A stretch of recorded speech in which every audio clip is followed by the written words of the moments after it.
everybody. It is great to be here again today. My name is Gary Fowler, and I am the host of the Founders Report. I'm a serial entrepreneur and investor. I've done 17 companies, been involved in 2 unicorns. I was on the original management team of Click Software, which was sold to Salesforce for $1.35 billion, and also a co-founder of Yva.ai, an AI HR tech company.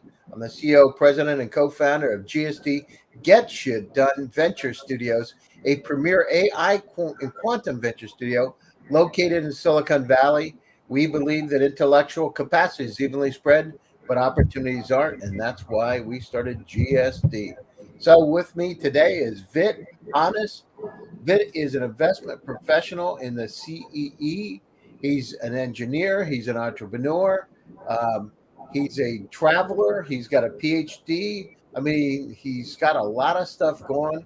I met him recently, and I wanted to talk to him about, let's talk about doing business and the CE. Let's talk about entrepreneurship. So, Vit, great to have you here today. Thank you very much, Gary. It's my pleasure to be here. So, tell me a little bit about it. So, you grew up. Were you originally from Prague, or were you originally from that area? Yeah, so originally I'm from a very small village or small town in Czech Republic in Krkonoše Mountains. But when I was studying, I came to Prague for the first time for the university. Then I was traveling for the studies, and I simply decided that the business is more in the capitals, and that's basically why I'm living in Prague, Bratislava, and I'm kind of doing business here. So, Vit, what's the difference between how close is Bratislava to Prague? It's approximately 350 kilometers. So it's not that far, I would say. Interesting. And, tell me a little bit about it. So you got your master's degree in civil engineering, then you went on for a master's degree in entrepreneurship. What flipped the switch and you said you were going to go from being an engineer to being an entrepreneur? It was actually a very pragmatic decision because when I was finishing my civil engineering studies, I realized that I'm not a traditional engineer for the business, for the type of industry. And with my best friends, we started our first startup, which was a company producing luxury concrete furniture. We developed what kind of furniture? Concrete furniture. Concrete? Yes, concrete furniture. Uh-huh. Those were ultra thin shells from the concrete, reinforced by carbon. So the concrete is really quite light. It might be just 1 centimeter thick, and you can create whatever shape you want, which basically gives you a flexibility to do a different stuff, even into the indoor furniture like sinks, baths, or kitchen countertops, and so on. And we simply established the business. And very soon I realized that doing business is not about the technology itself and materials, but it is about the entrepreneurship business. And I realized that I know nothing about financials, I know nothing about legal and so on. And I simply realized that I need to study another university, and I went for my second master degree. Wow, that's amazing. And so as you've gone down through it, what was the biggest lesson that you learned as being an entrepreneur that something you didn't know that once you became an entrepreneur, you understand now is really important? The really best one was thinking about the team, people, and how to run business.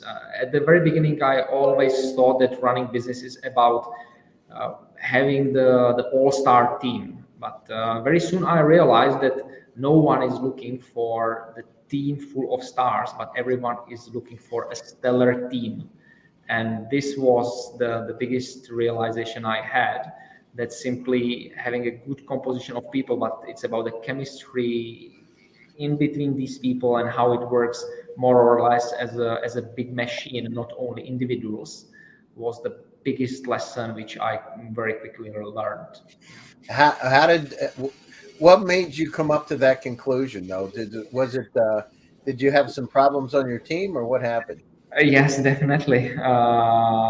We were people quite exceptional, each of us in a very specific way, but together it did not work very well. So after quite some time, one of the founders started the competing business run by himself and so on. And it was a realization where simply it was very clear that together it did not work. And from that point on, right now as a partner in Zero Gravity Capital, I'm always considering whether the team itself is working pretty well, and it's more or less about the founders and founding team, whether they are able to sustain the growth, whether they are able to sustain the problems and everything. And this is one of the key things which we shall assess. Interesting. So tell me a little bit about this concrete furniture. It sounds interesting. Would people put it inside their houses? Definitely, like part of my house is built from it. I still have the prototypes home, and those are yeah, definitely. So when you have this furniture in there, Yes, yes, yes. is it heavy? It is not that heavy, I would say. If you think about the table, if you have a real like good proper wooden table, which is handmade manufactured, it will weigh approximately 100 kilos. If you compare it to the concrete one, it will be definitely a bit heavier, but it is still possible to make really a huge table with 150 kilograms, which is not that much. If you look at the kitchen countertops, currently people are using natural stone. The concrete, which is well sealed, polished, and so on, it has quite the same properties as marble, and the weight is even a bit lighter. So yes, it is, I believe, quite comparable to natural stone, and you can find a lot of natural stone products in your home. And why not to use concrete? Yeah, no, I know. I have quartz in my countertops, and I know bringing them up, they're incredibly heavy, bringing those up. That's interesting. So how long were you in business, in the concrete business? I've been developing business for 4 years, which was also the time of my core studies, PhD. So I've been basically doing it in the material engineering and concrete business. So I leveraged a lot of time of my PhD focusing on this business simply and these technologies. So it was 4 years more or less.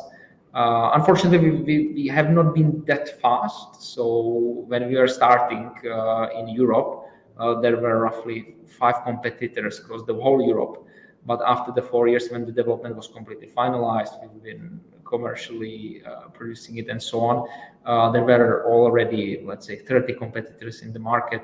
So it became more or less a regional business than the one which we've been desiring at the beginning, being the leader of the whole Europe and to be the only ones doing it in mass scale.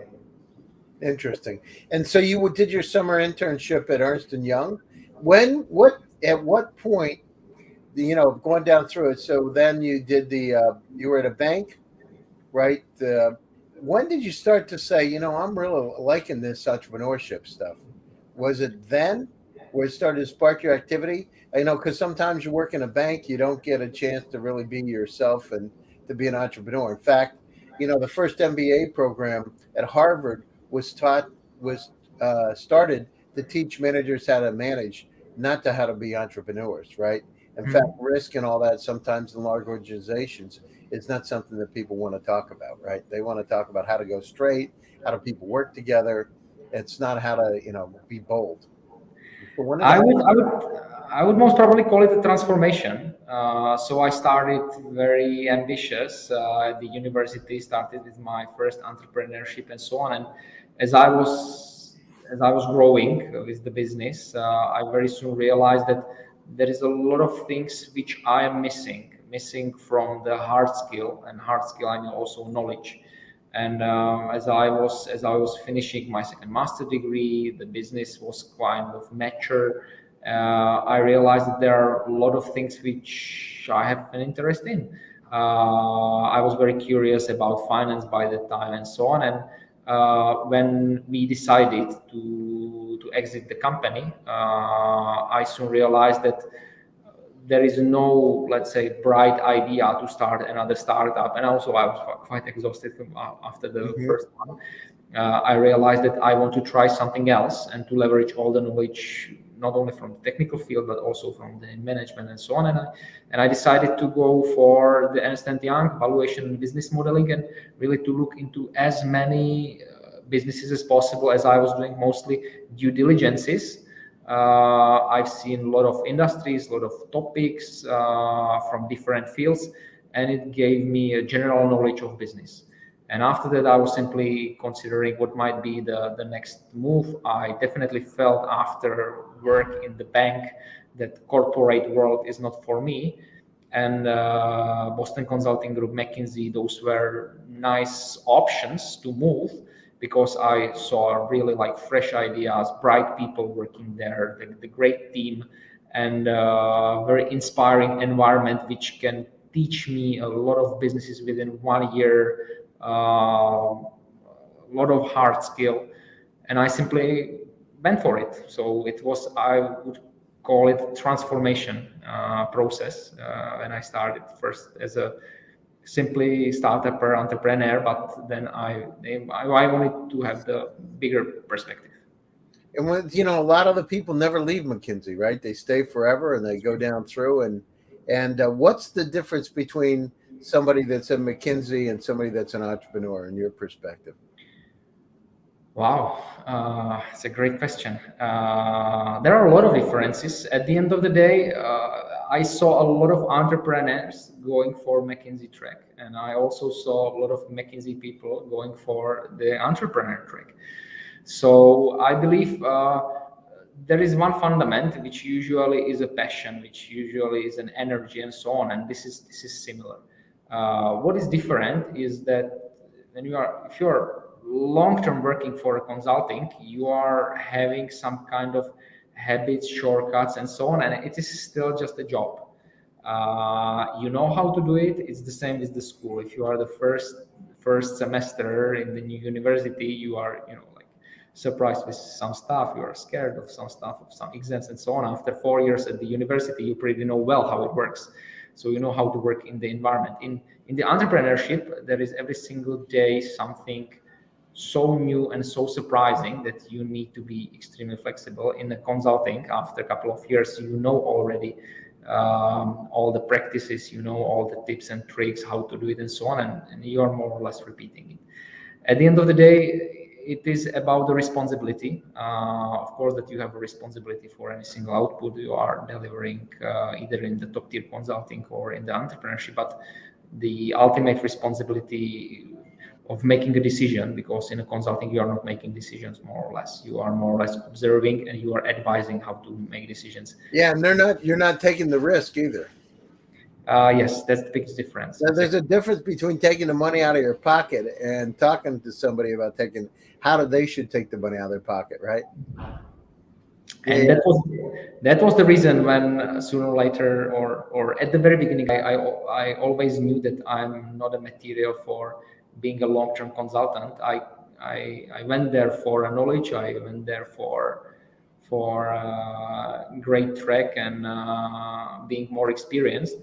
But it was never my desire to go there and to become a partner. And then I received an offer to go for the venture capital track, to lead a fund, to become a partner in a fund. I saw the chance to still do a lot of businesses, see a lot of businesses.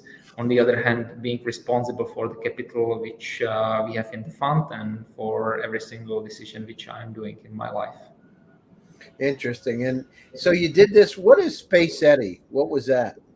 Spacey. Spacey is a startup of my friend. I was offered to come there for 1 year as a transformation manager, COO, helping them with the business.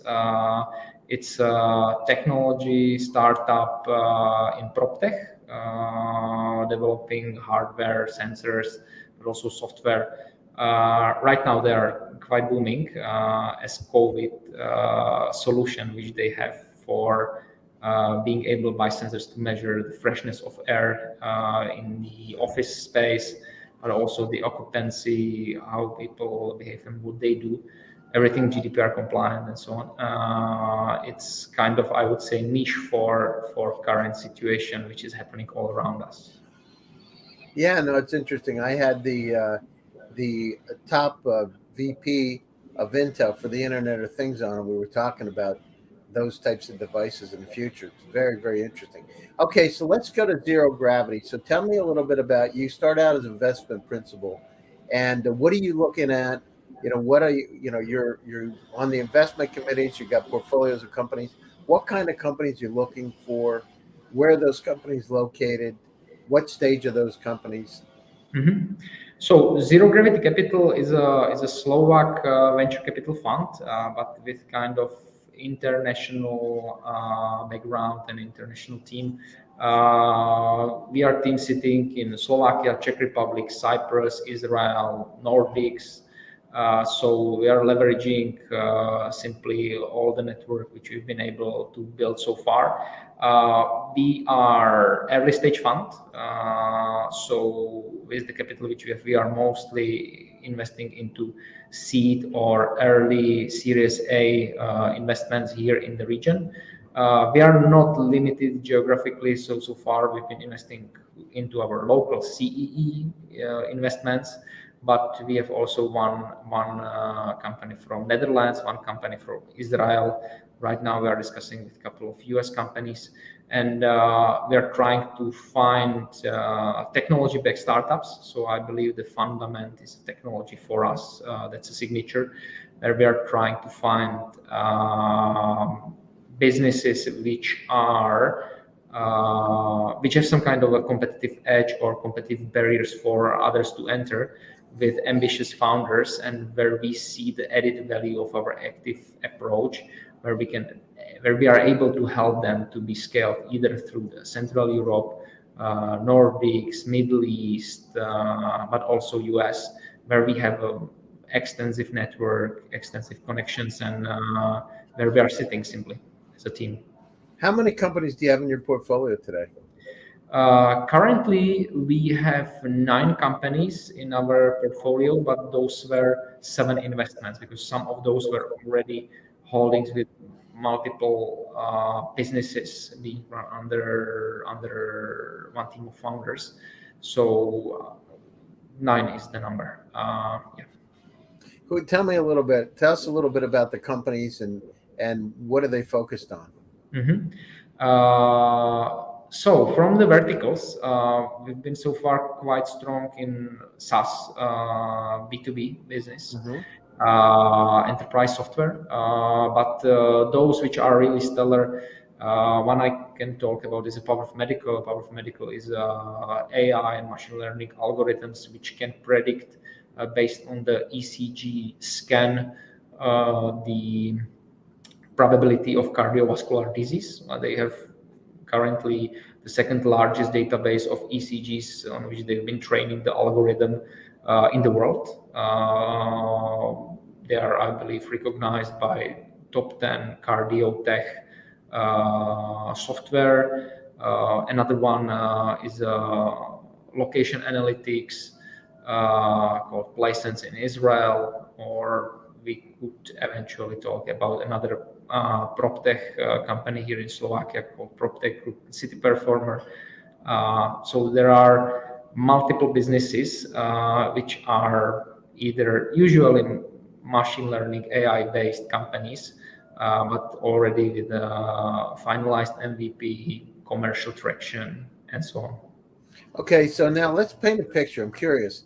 So companies in Prague, and they want to go global. How do they do it today?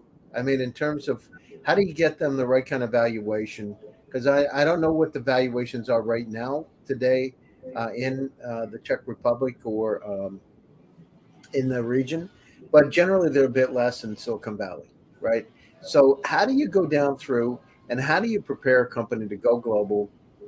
How do you what do you recommend for them? Yeah. So there were 2 questions, I believe. The first one is evaluation. Here in the Central Europe, still the valuations are a bit lower. We are not in Silicon Valley. but also costs are not here as in Silicon Valley. So I believe the companies are providing the same share, but for smaller amount of capital, simply because developing software in Czech Republic, Slovakia, Poland, or Hungary is definitely way cheaper than doing it for the price rate which you can find in Silicon Valley. So valuations, I believe, are twice lower than in the United States. But as there is kind of a big competition in between venture capital funds and investors, simply there needs to be an active support or something else what you are offering in order to be able to win the bid and to onboard the company to the portfolio. So how we are preparing them for the international expansion is on multiple levels. First, you need to teach them all the stuff which they need internally. So it's about legal organization, scaling, but also about the infrastructure, how to set up a cloud for international businesses. If you are going to the US, of course, you need to have a specific cloud. The data needs to be stored in US and so on. So there are a lot of specifics which founders starting with their business here locally are not aware of, because they've been never scaling business abroad. So they don't know about this specific, about the continental versus common law and a lot of stuff where the business simply needs to be adjusted. So first phase is that we are starting and we are really helping them with the fundamentals of business and enablement, how to be able to be scaled. And second, it is about the business model and discussing with them how to scale the company, to scale, like what is the channel sales, what kind of channels they can use, whether they need their presence or not, interconnecting them at the latest stage to our contacts, leveraging all the connections which we have there, and trying to help them with the first business, and then advising how to roll it out at a fast pace. So it's a set of multiple things which we are doing. Some of these are internal and more or less administrative. Some of these are practical on site and really helping with the business itself. What about Vit? My partner today is in Ethiopia and then to South Africa. There's a lot of opportunities on the African continent and India. What do you advise? I mean, because the world is such a wide open opportunity, do you advise those companies? Do they go over? Do they reach out to India or to Africa today? It's an interesting question. We need to realize the stage of each country, each continent, and so on. Something what is right now the disruptive innovation in US most probably would be too difficult, heavy, and complex for the developing regions. What we are seeing, and one of our partners in the fund, Marek Zamečník, he was working for the Rocket Internet in Asia, and simply understanding that something what is already here working for 5 years, like delivery of food and so on, might be the bright new idea. And doing business in these developing regions right now works more or less as a copycat. People are finding what is the right stage there, because unfortunately these regions are still a couple of years behind us, and you can replicate it. So doing something what is extremely disruptive right now here in our region and trying to penetrate with it, Africa and so on, might most probably not work, but doing it in a different way, thinking about stuff which is missing there in comparison to our already developed regions, and transferring it there and developing it there, or replacing and scaling it there, is a brilliant idea. And simply it is proven by these like Rocket Internet and so on that it works pretty well. So I would always consider for each founder and business what is the stage of the market which you would like to enter, whether this market is already ready for it or not, and whether this might be a good option and opportunity to do so. in some cases it might, in some cases simply it's too early for doing it, but that does not necessarily mean that in 2-3 years the market will be ready for such solution. It's always about timing. It's interesting because you have companies like Flutterwave or Patricia that have gone from nothing to $500 million, $1 billion valuation in terms of Flutter raise, that actually, because they're in fintech and they didn't have the infrastructure that we have in other parts of the Western world, they've been able to skip it and develop some incredible technology. So the opportunity we're seeing is for those kind of companies to come to the Czech Republic, to come to Europe, to come to the U.S., with their technologies really ready to, expand globally. It's interesting. Listen, we're coming to the top of the hour. Closing thoughts, and how do people get a hold of you, Vit? I'm sorry, Gary, I misheard right now. We're coming to the end of the show. Okay. How do people get a hold of you, and what are your closing thoughts? I'm more than happy to see anyone and to discuss with anyone. So if you would like, definitely feel free to connect through the LinkedIn or to find me at the Zero Gravity Capital website, where are all the contacts.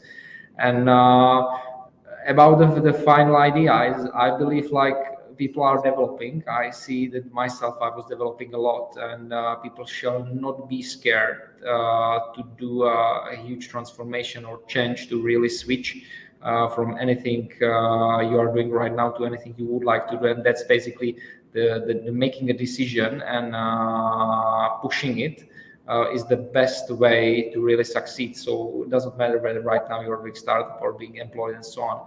If you want something, do not be afraid of feeling either too late and so on, but simply do it. And do not be afraid of new markets. Don't be afraid of new regions. I believe a lot of people might be scared of Central Eastern Europe. On the other hand, you'll be quite surprised how regular it is in here in comparison to Western Europe or US.